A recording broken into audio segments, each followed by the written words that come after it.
Tonight, a mystery deepening in Nevada with human remains discovered at Lake Mead 4 times since May. Authorities say the finds are still under investigation, but among locals, questions about ties to Sin City's notoriously violent mafia mount. It all started May 1st when boaters on the Las Vegas area reservoir discovered a body in a barrel with authorities say a gunshot wound to the head. They added the victim wore outdated clothes, likely killed in the 70s or 80s. This was a methodology to dispose of a body. Jeff Schumacher, vice president of the Mob Museum in Las Vegas, immediately took notice. So that's not just Hollywood folklore. That actually happened. It's definitely not just Hollywood. And we found dozens and dozens of cases where bodies were stuffed into barrels and disposed of in various ways all over the country, actually all over the world, dating back to the mid-1800s. Among the top theories, that first body in the barrel may have been put there by a notorious mob enforcer, Tony the Ant Spilatro, or his crew. Spilatro, the inspiration for Joe Pesci's character in Casino. What people would you think I wasn't going to find out?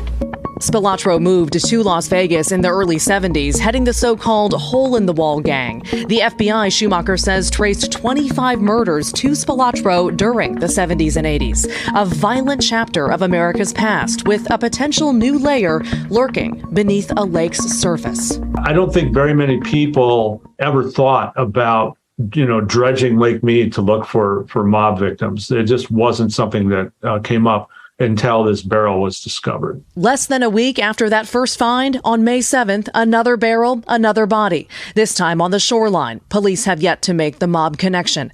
Cut to July, discovery number 3. More remains on a popular beach. Again, officials say that cause of death, like this latest set of remains found, is still a mystery. They keep on calling me up, Oscar, who did it? I said, well, how am I supposed to know who did it? I didn't order it, I'll tell you that. Former Las Vegas Mayor Oscar Goodman, who represented mob figures as a lawyer, spoke with our affiliate KNSV back in May. I tried a lot of cases. I tried quite a few cases where there were allegations that my clients, a lot, shot people. What is clear? The reason these remains are surfacing now. Amid record drought, Lake Mead, which sits 30 miles east of Sin City, is rapidly receding, now at its lowest levels since 1937, when it was first filled. The shrinking lake revealing potentially dark secrets. All right, Maggie Vespa joins us now live from Chicago. Maggie, this is truly a fascinating story. Now, we mentioned you're in Chicago there, a city with infamous mafia history and a possible tie, as our expert pointed out, to this story. Why does he think there could be a connection to that infamous Chicago mobster depicted in Casino?